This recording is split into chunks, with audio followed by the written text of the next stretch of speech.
저는 2025년에 졸업한 김현정이라고 하고 오늘 신도고등학교에 대해서 알려주기 위해서 이 영상을 찍고 있습니다. 먼저 목차, 오늘 소개할 거는 5가지인데 먼저 신도고에 대해 알아야 되기 때문에 신도고 소개 먼저 하고 그 다음에 가장 궁금하실 만한 선택 과목 및 공부법에 대해서 알려드리고 세 번째는 생기부에 대해 알려드리고 네 번째는 제가 3년 동안 학교 생활하면서 생각한 학교생활 팁 알려드릴 거고 마지막으로 저의 대학 합격 과정에 대해서 알려드리도록 하겠습니다. 먼저 신도고등학교에 대해 알아봐야겠죠? 제가 홈페이지에서 가져온 사진들인데 저희 학교는 2011년에 꽤 최근에 개교를 했고요. 교훈은 나를 알고 역사를 배우고 미래를 설계하자 라고 합니다. 교표는 이런 모양으로 돼 있고 학교 상징물은 느티나무 진달래 독수리라고 하네요. 저희 학교는 이렇게 생겼는데 위에 옥상도 있고 꽤 이쁘게 생긴 편이라고 생각합니다. 제가 사진첩에서 여러 사진들을 갖고 왔는데 저희 학교의 장점에 대해서 좀 뽑아왔어요. 먼저 학교 앞에 벚꽃거리가 이쁘게 나 있는데 그래서 3월 되면은 학생들이 앞에서 단체 사진을 찍곤 합니다. 그리고 신도 FC라고 그 축구를 하는 아이들이 있는데 다른 학교들이랑 같이 경기를 뛰면서 활약을 보여주고 있습니다. 여기는 학교 안쪽에 공터 같은 느낌으로 공원을 조금 만들어놨어요. 그래서 거기서 축구를 하거나 그런 학생들이 많고요. 저희 학교의 가장 큰 장점으로 생각하는 거는 시설이 굉장히 넓고 쾌적하고 다양해요. 되게 볼 수 없었던 시설들이 많은데 그 중 한 가지를 갖고 왔는데 여기는 복도에 있는 홈베이스처럼 공부를 할 수 있는 곳을 만들어놨는데요. 이런 식으로 공부를 할 수 있는 공간이 생각보다 꽤 많고 다양한 시설이 많기 때문에 되게 좋다고 생각하고 여기서 보이듯이 해가 되게 잘 들고요. 넓기 때문에 답답한 느낌 없이 사용할 수 있습니다. 여기는 제가 동아리 할 때 썼던 교실인데 이 교실도 되게 독특하게 생겼죠? 이런 식으로 독특한 교실이 굉장히 많아요. 그리고 운동장 풍경을 하나 갖고 왔는데 이런 식으로 교실에서 운동장이 내려다 보이기 때문에 축구하는 학생들 볼 수 있습니다. 그리고 자습실, 여기는 3학년 자습실이고요. 1학년 자습실은 장원전이라고 따로 있고 여기는 집현전이라고 그 3학년만 쓸 수 있는 자습실이에요. 그리고 면접 연습을 하시는 사람들이 있는데 이거는 나중에 3학년 때 입시 준비하면서 할 수 있습니다. 그리고 중요한 과목별 공부법에 대해 알려드릴 건데 이게 제일 중요하다고 생각하는 이유는 가장 중요한 게 내신이기 때문이죠. 무조건 대학을 가려면 내신이 뒷받침되어야 되기 때문에 가장 중요한 건 내신이라고 생각을 해서 이 부분을 되게 열심히 준비를 했고요. 그리고 저는 2022년에 입학을 했기 때문에 제 기준으로 말씀드리는 겁니다.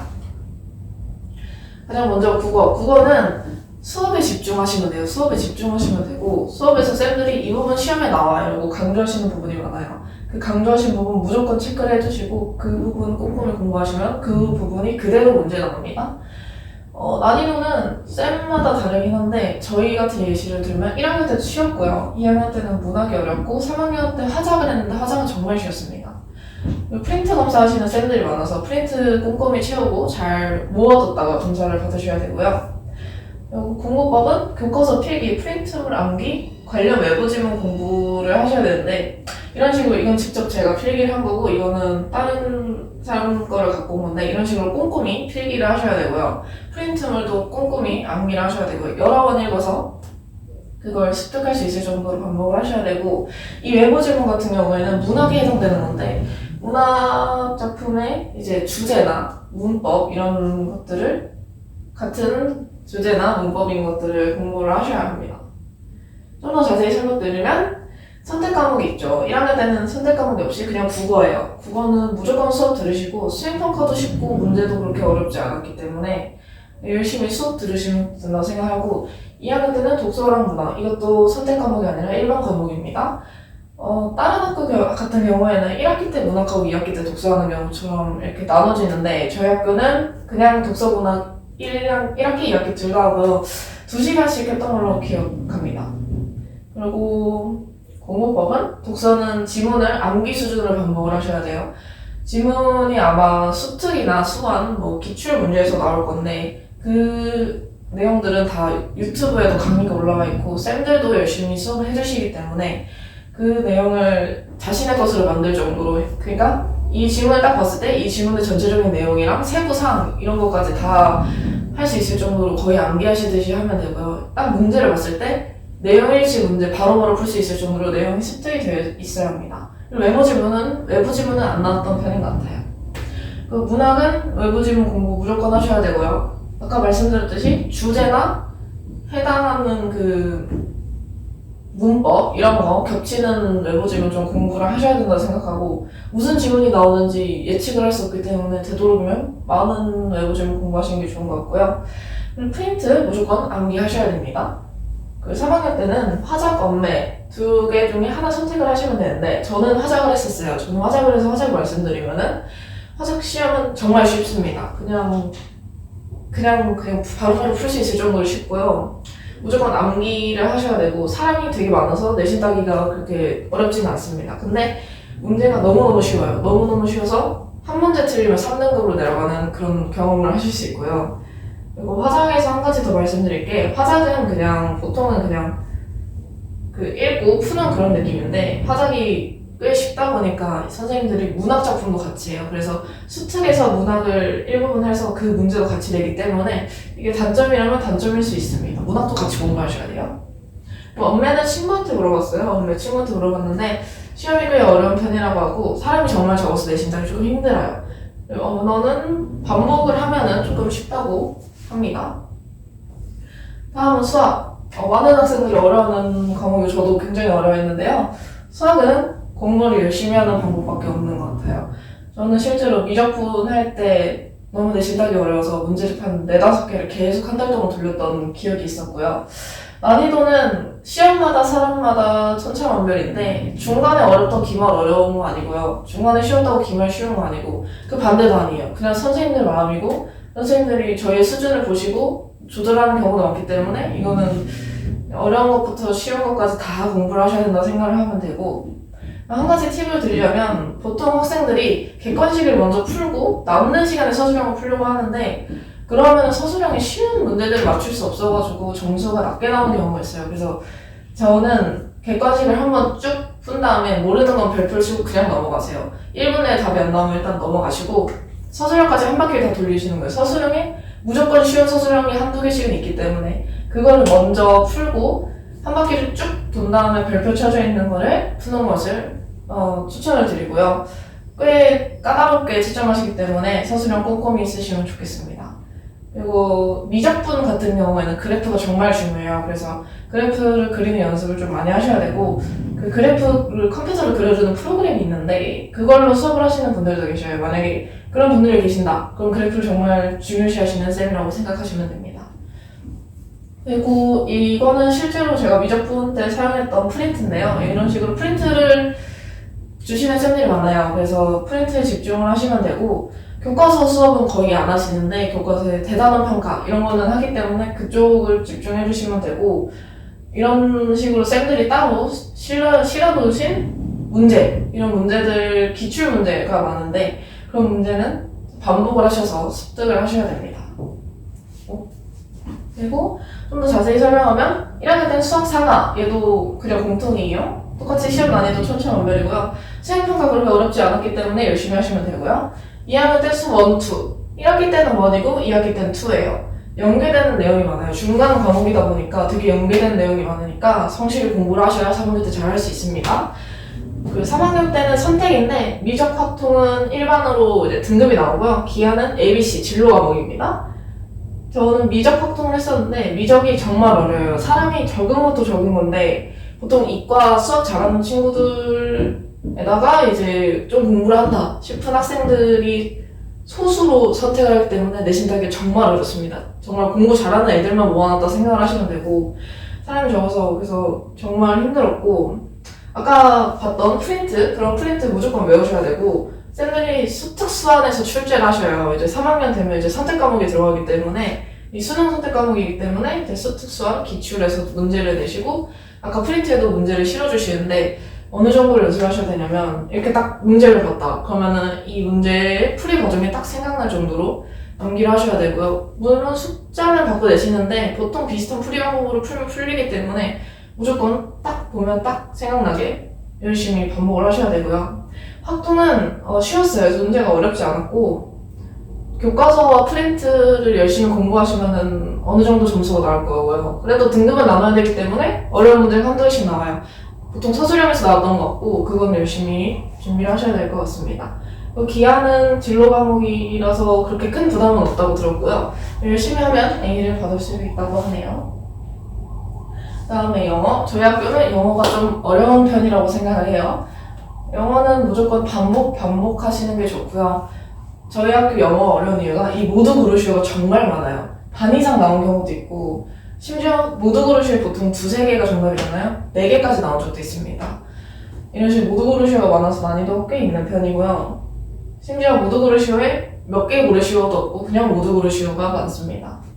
보통 문제는 듣기도 나오고 주제 찾는 것도 나오고 영작별 이런 식으로 문단이 영작별 하는 것도 있고요. 한 문장을 가지고 끊어서 영작을 하는 경우도 있기 때문에 되도록이면 암기를 해주시는 게 좋을 것 같고 문법 무조건 나오고 내용일치도 무조건 나옵니다. 보통 내용일치가 모두 고르시오에서 많이 나와요. 그리고 프린트로 보통 수업을 하시기 때문에 프린트 검사 잘 챙기셔야 되고 주제, 요지, 문법 등 다 자세히 공부하셔야 되고 외운다는 마인드로 공부하셔야 되는데 교과서가 나오고 모의고사가 나오는데 교과서는 내용일치 중심으로 꼼꼼히 봐주셔야 되고 이제 모의고사 같은 경우에는 이 딱 문제를 보면은 이 문제의 주제, 요지는 다 생각이 날 정도로 딱 보면 딱 풀릴 정도로 반복을 해주시면 좋을 것 같아요. 더 자세히 보자면 1학년 땐 영어예요. 공통 과목이고 난이도 똑같이 수학이랑 똑같이 천차만별이고요. 교과서, 모의고사, 프린트 암기 무조건 하셔야 되고요. 서술형 없었어요. 2학년 때는 영어 1, 2 똑같이 1학기, 2학기고요. 난이도 어려웠습니다. 어렵게 나왔고요. 모두 고르시오 되게 많았고 똑같이 암기하셔야 되고 똑같이 서술형 없습니다. 3학년 때는 영어 독해와 전문이에요. 이것도 선택이 아닌 그 공통 과목인데요. 이때는 듣기가 나와요. 듣기가 나오는데 듣기를 보통 모의고사 한 세트 그 문제 나오는데 듣기 어떻게 공부하셔야 되냐면 듣기의 스크립트를 선생님이 보통 카톡으로 보내주셔요. 그래서 여러 번 들으면 익숙해지고 그렇게 길지 않잖아요. 그래서 그 내용이 어떤 내용인지 거의 외운다는 방식으로 어느 정도까지 공부를 하셔야 되냐면 딱 문제를 보고 듣기가 들리기 시작할 때 이건 이런 듣기 스크립트였지 이러고 바로 문제를 듣기 끝나기 전까지 풀 수 있을 정도로 하셔야 된다고 생각하고 그렇게 안 하면 뒤에서 시간이 밀리기 때문에 그렇게 해주시면 좋을 것 같습니다. 그리고 모의고사 문제가 나오기 때문에 모의고사적 스킬이 좀 필요하다 생각하고 단어가 꽤 어렵게 나와요. 그래서 반의어, 유의어 이런 거 잘 공부하셨으면 좋겠어요. 한국사는 1학년 때 딱 배우고 끝나는데요. 무조건 수업 잘 들으시고 수업 중 강조하는 내용 무조건 암기하시고 그래프, 사진 이런 거 잘 보셔야 되고 수행평가가 그렇게 어렵지 않았기 때문에 수행평가 잘 챙기셨어야 되고 프린트 검사하는 쌤들이 많아서 꼼꼼히 챙겨주시고요. 한 가지 팁을 드리자면 전 한국사나 사탐 공부할 때 되게 많이 썼던 방법인데 둘 다 강의가 EBS에도 많고 강남이나 이런 쪽에서도 많고 유튜브에 그냥 떠돌아다니는 강의들이 되게 많아요. 그래서 자신이 원하는 속도로 저는 2배속으로 항상 듣긴 했는데 1.5, 1.7 이 정도로 들으시면서 이제 짜투리 시간 있잖아요. 아침에 씻을 때, 저녁에 씻을 때, 이동하는 시간, 누구 기다리는 시간 이럴 때 무조건 계속 이어폰 끼고 그 강의를 계속 반복을 해요. 저는 보통 한 5회도까지는 됐던 것 같아요. 한 달 동안. 계속 들으면 어쩔 수 없이 외워지게 됩니다. 그리고 사탐. 이거는 실제로 저희 학교쌤이 준비하셨던 프린트 갖고 왔고요. 사회도 무조건 수업 잘 들으셔야 되고 수업 중에 강조하시는 내용 무조건 암기하셔야 되고 수행평가 그렇게 어렵지 않기 때문에 수행평가 잘 챙기시고 프린트 검사 무조건 하니까 프린트 꼼꼼히 필기하셨어야 되고 수특수한 활용하는 경우가 많아요. 사탐, 과탐 공통된 내용인데 둘 다 2학년 선택 과목이 수능으로 연기되는 경우가 많기 때문에 수특수한 활용하시는 쌤들이 많고요. 수능 기출의 미래? 이것도 나왔던 것 같고 기출도 많이 나왔던 것 같습니다. 좀 더 자세히 보자면은 1학년 때는 통합사회 일반 과목이에요. 난이도 극과 극이었어요. 중간 때 100점 맞고 기말 때 60점 맞는 학생들 되게 많았습니다. 수업 잘 들으시고 수행이 좀 어려웠었던 것 같아요. 이때만 좀 어려웠었던 것 같아요. 근데 이거는 그 담당 선생님이 좀 어렵게 내는 걸 좋아하셨어가지고 담당 선생님을 잘 만나시면 될 것 같고요. 2학년 때는 생윤, 정법, 한지, 세계사 이렇게 줄여서 부르는데 선택을 하시면 되고 수업 잘 듣고 교과서 프린트 공부하시면 되고요. 제가 추천드리는 방법은 전 생윤을 했었는데 생윤 실제로 저희 학교에서 수업하셨던 아까 그 프린트 쓰셨던 쌤이 에틱스 91이라는 유튜브를 올리셨어요. 그래서 이거를 보시고 만약에 그 쌤이 됐다 이러면은 이 쌤 걸 보시는 게 좋고요. 마더텅 같은 기출에서 되게 많이 나오기 때문에 기출도 많이 푸셔야 됩니다. 마더텅 자이스토리 이런 문제집이요. 3학년 때는 사문, 세지, 고정화윤리, 경제, 윤사, 동아시아사, 여지 이렇게 줄여서 부르는데 그래서 고정화윤리랑 여행지리는 진로 과목이고 나머지는 등급 나오는 일반 과목이에요. 과목별로 사람 수가 되게 달라서 보통 막 사문이나 여행지리 이런 쪽은 되게 많고요. 고정화윤리, 경제 이쪽은 사람이 정말 적어요. 그래서 경제 같은 경우에 이제 06분들은 일반 과목으로 됐는데 07분들은 사람이 너무 적어서 진로로 바뀌었다고 들었어요. 이와 마찬가지로 과목별로 사람 수가 되게 다릅니다. 그래서 잘 눈치를 봐야 돼요. 그리고 아까 2, 4학년 과목 말씀드렸다시피 수특선을 수업하는 경우가 되게 많고요. 수업 잘 들으시면 될 것 같아요. 그리고 과학은 제가 과탐을 했어서 좀 할 말이 많은데 과학은 무조건 응용이에요. 사탐은 보통 개념 암기가 이만큼 있고 이제 응용이 이만큼 있다고 생각하면 과탐은 개념이 이만큼 있고 응용이 이만큼 있어요. 응용을 정말 잘 하셔야 되고요. 프린트랑 기출문제 내시는 쌤들이 많은데 그 프린트 자체 기출문제 내시는 쌤이 많아요. 그 문제 똑같이 달달 암기하셔야 되고요. 수행평가 잘 챙기셔야 되고요. 과탐은 실험도 있기 때문에 실험도 보고서 잘 쓰시면 좋을 것 같고 공식을 암기해서 응용까지 연습을 해야 되는데 이게 무슨 말이냐면 이런 문제를 보시면은 이번도 이렇게 하셨는데 여기에 무슨 개념이 들어가고 무슨 공식이 쓰여야 되고 그렇게 해서 풀었을 때 답이 뭐다 이런 식으로 문제가 나와요. 그래서 무조건 공식은 암기를 해야겠죠? 예를 들어서 PV는 NRT 뭐 이런 공식이 있어요. 그럼 공식을 외워야 돼요. 일단 외우고 나서 이 공식이 어디에 쓰이냐, 뭘 구하는데 쓰이냐, 그 응용법도 외우셔야 되고 그걸 실제로 내가 문제를 봤을 때 이 공식을 써서 해답을 구해야겠다라는 그 응용까지 연습을 하셔야 점수가 잘 나온다고 생각하고요. 이것도 마찬가지로 수특수한 많이 활용을 합니다. 좀 더 자세히 들어가면 1학년 때는 통합과학이랑 과탐식이라고 줄여 부르는 과학탐구 실험이 있어요. 통합과학 난이도 그렇게 어렵지 않았었던 것 같고 물화생지가 무조건 다 나오니까 자신이 부족한 부분을 보충하셔야 돼요. 저는 물리, 지구가 좀 약해가지고 그쪽에 좀 더 시간을 많이 썼던 것 같아요. 과탐식은 그냥 실험하는 건데 1학기 금요일마다 했었던 것 같고 그냥 보고서 잘 쓰시면 잘 주십니다. 그리고 물화생지 1, 2학년 때 듣는데 똑같아요. 2, 3학년 똑같은데 얘는 1, 얘는 2, 얘는 일반 과목, 얘는 진로 과목 이렇게 생각을 하시면 되고요. 2학년 때 보통은 1을 수능으로 선택을 하기 때문에 이때 좀 공부를 많이 하시고요. 수능 과목 아까 말씀드렸듯이 수능 과목이기 때문에 기출, 수특, 수학 많이 나오고요. 수능 킬러 부분은 시험 난이도가 높아요. 예를 들어서 이제 화학에서 양적 관계, 중화 반응 되게 난이도 높고요. 생명에서 유전, 근수축 이런 딱 킬러 부분이 있잖아요. 수능에서 킬러로 나온다. 그런 부분이면 이제 시험이 어렵게 나온다고 보면 되고요. 문과에 비해서 사람이 상대적으로 매우 적어요. 2학년 때 특히 차이가 큰데 물리랑 화학 같은 경우는 1등급이 한두 명밖에 안 나왔었던 경험이 있습니다. 3학년 때 똑같이 물화생지인데 2 과목은 보통 수능으로 선택을 하지 않고 진로기 때문에 보통 부담이 없고요. 지필 아예 없는 과목도 있고 한 번 보는 경우도 있고요. 수행평가만 그냥 잘 챙기시면 A 가능하다고 생각하고 보통 쌤들도 이글 수능이 중요하다 보니까 이거를 그렇게 신경 안 쓰시는 분들이 많아요. 그래서 보통은 자습으로 돌리거나 이제 수행만 보고 이제 수업 안 듣고 딴 거 해도 그렇게 터치를 안 하시기 때문에 이 과목들은 그렇게 겁먹지 않고 그냥 교양처럼 들으시면 될 것 같아요.